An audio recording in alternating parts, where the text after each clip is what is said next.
academicamente falando. Então as críticas foram feitas sem nenhum conhecimento de causa. Agora, queridos, no que creem os adventistas de fato? Eu volto para o versículo com o qual eu iniciei, e eu quero repetir o que Paulo está dizendo. Porém, confesso-te que segundo o caminho a que chamam, seita. Assim eu sirvo ao Deus de nossos pais, acreditando em todas as coisas que estejam de acordo com a lei e nos escritos dos profetas. Notinha de rodapé para a gente refletir. Paulo estava preocupado em ser chamado de seita, sim ou não? Não. Paulo estava preocupado que a placa da sua igreja se chamava O Caminho? Não. Agora, Paulo nos dá uma fundamentação metodológica, dizendo que ele não está preocupado com nome A ou nome B, nomenclatura A ou nomenclatura B. Ele está preocupado apenas com uma coisa, que aquilo que ele cria tinha fundamentação na revelação do Senhor. Amém? A Bíblia de Paulo era o Antigo Testamento. E o Antigo Testamento estava dividido para os judeus em lei, profetas e escritos. E o apóstolo Paulo está dizendo o seguinte: eu tenho a minha consciência tranquila de que aquilo em que eu creio está fundamentado na revelação. Nisso Paulo acreditava.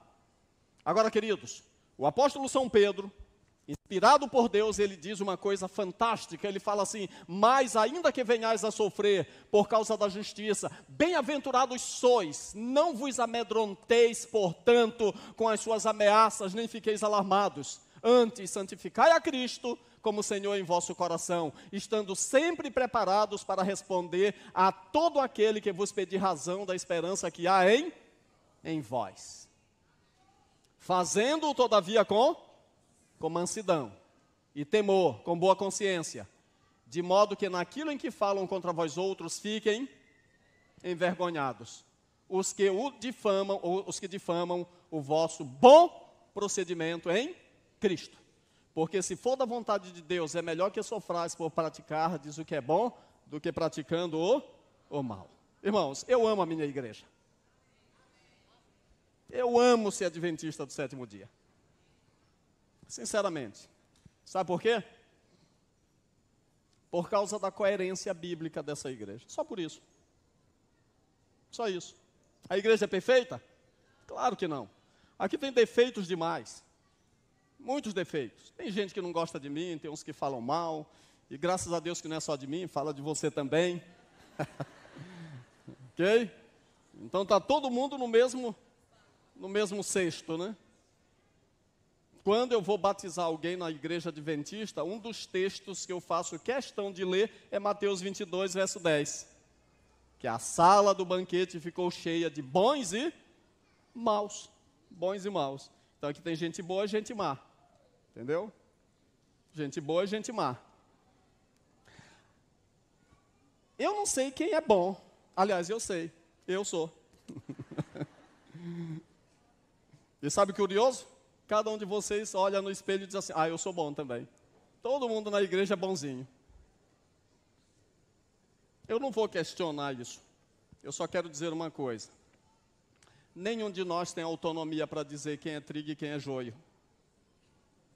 Entenderam? Não temos essa autonomia.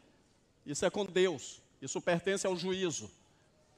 Agora, o apóstolo Pedro está dizendo o seguinte: estejam preparados para ensinar aos outros, para mostrar porque vocês creem como creem. Estejam preparados.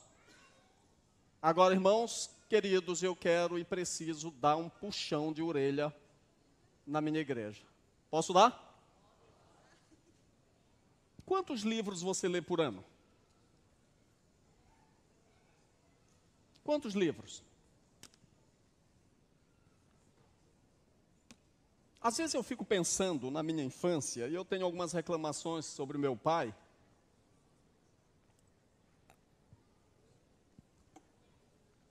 E eu fico reclamando assim: poxa, meu pai nunca disse que me amava. Mas ele amava. Ele só não sabia expressar. Às vezes eu fico reclamando, meu pai não foi aquele líder que eu queria que fosse. Mas eu quero falar um pouquinho para chegar num ponto interessante. O meu pai, um dia ele fez um carrinho para mim de madeira, artesanal. Ele gastou muitos dias fazendo esse carrinho. E eu, como todo menino, para quem as conquistas depois de conquistadas não tem muito valor, brinquei uma semana com a novidade e na outra semana o troquei por uma dúzia de bolinhas de gude. E no mesmo dia eu levei uma surra. Ok? Bom, o carrinho foi a forma do meu pai dizer assim, você é especial. Mas existe uma coisa que meu pai fez por mim também que eu acho muito preciosa. Sabe o que era? Ele lia a Bíblia para a gente.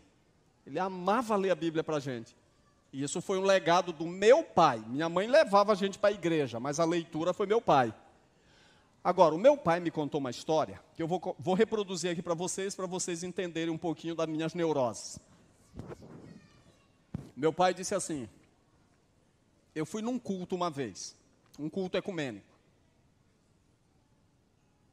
E lá nesse culto, vários pastores pregaram. Só que quando o pastor da igreja adventista pregou, ele disse para mim, foi diferente. Foi diferente. E ele disse assim, aquele pastor sabia muito de Bíblia. Ele sabia muito de Bíblia. Essa expressão, ele sabia muito de Bíblia, me marcou profundamente. Me marcou profundamente. E agora eu quero fazer uma crítica para a geração atual. Quando eu falo a geração atual, eu não estou falando dos adolescentes, não é para vocês. Eu estou falando para essa geração atual de adventistas. Nós somos superficiais.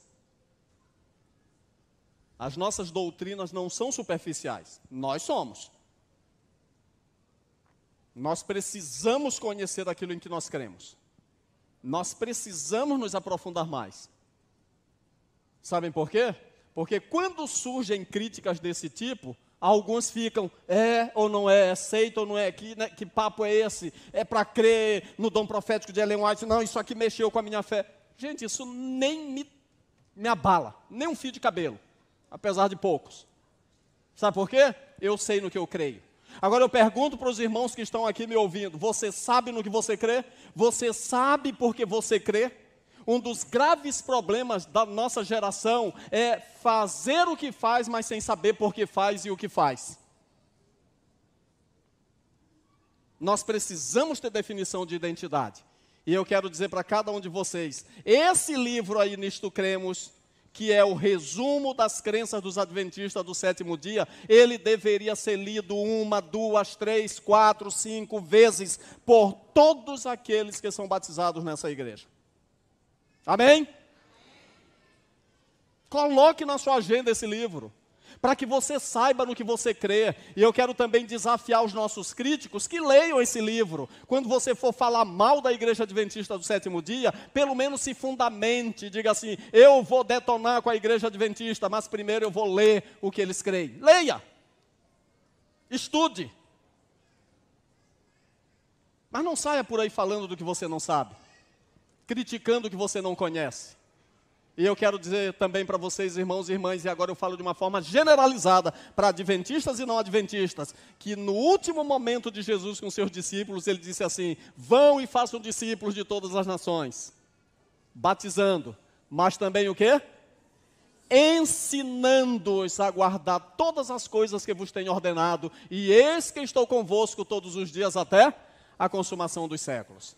Irmãos, quando Jesus falou essas palavras, elas são extremamente significativas, porque ele deu uma ordem para ensinar aquilo que ele ensinou, e a pergunta que eu faço para terminar é, tudo que os evangélicos creem é bíblico? Aí eu volto para o início do sermão e para o conceito de seita. O conceito de seita, ele é justo. Eu posso categorizar este grupo como uma seita, posso tirar esse, como disse o Donald Grey Barnhouse, nós estamos tirando os adventistas desse grupo e botando para cá. Eu tenho esse poder para definir o que é seita e o que não é? Não. Eu não posso fazer isso. Honestamente falando, sinceramente, eu não posso fazer isso. E qualquer evangélico precisa ter noção disso. O apóstolo Paulo deixou bem claro que ele não estava preocupado em ser chamado de seita, mas uma coisa o preocupava, ter fundamentado na palavra de Deus aquilo em que ele cria, a base da esperança dele. E eu quero dizer uma coisa para vocês sobre os evangélicos. A Bíblia ensina sobre o estado do homem na morte como os evangélicos creem? Não. Posso chamá-los de seita por isso? Não vou chamar.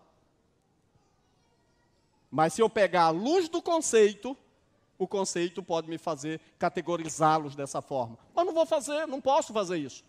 Não está na minha autonomia. A Bíblia ensina que o castigo eterno, é bíblico isso? E o amor de Deus, e o caráter de Deus, e a sua justiça? O castigo eterno é bíblico, é coerente com o caráter e a justiça de Deus? O domingo como dia de guarda é bíblico? Não é. Mas a maioria do mundo evangélico guarda o domingo. Mas ainda assim eu não vou criticar ninguém por isso. Não posso fazer isso. Agora, dizer que é bíblico é outra coisa. Dizer que é bíblico é outra coisa. O arrebatamento secreto tem fundamentação bíblica? Um dia desse eu dei uma palestra de 1h30 para um grupo de teólogos lá do Maranhão sobre o arrebatamento secreto. E é um malabarismo hermenêutico que é feito para tentar justificar e defender um ponto de vista que não é bíblico. Ao falar isso, eu me exponho. Mas eu me exponho de uma forma bíblica, fundamental, ou fundacional, na palavra de Deus. Agora, tudo que negam e criticam é conforme a Bíblia também? Por exemplo, os evangélicos detonam o dom de profecia na pessoa de Ellen White. Eu estava ouvindo o Rodrigo Silva, e ele diz assim, Wesley, o pai do metodismo, critica de uma forma tão absurda a predestinação que ele chega a dizer assim, é a maior heresia que pode haver. Agora, interessante, nenhuma dessas duas igrejas está categorizada como seita. Então, categorizar humanamente igreja A ou igreja B não é honesto. Agora a pergunta é, a predestinação, conforme pregam os presbiterianos, é bíblica de fato? É algo para questionar. O dom de profecia acabou? Não, se acabou, eu preciso rasgar do Novo Testamento 4 listas de dons. E precisamos mandar fechar as portas de todas as igrejas pentecostais que acreditam no dom de profecia. Eu posso fazer isso? Não. Isso é incoerência. O ministério de Cristo no santuário celestial pode ser negado? Não. Mas tem muita gente que nega e diz assim, isso não é bíblico, os adventistas estão inventando. Então rasgue o livro de Hebreus todinho da sua Bíblia e o livro do Apocalipse também.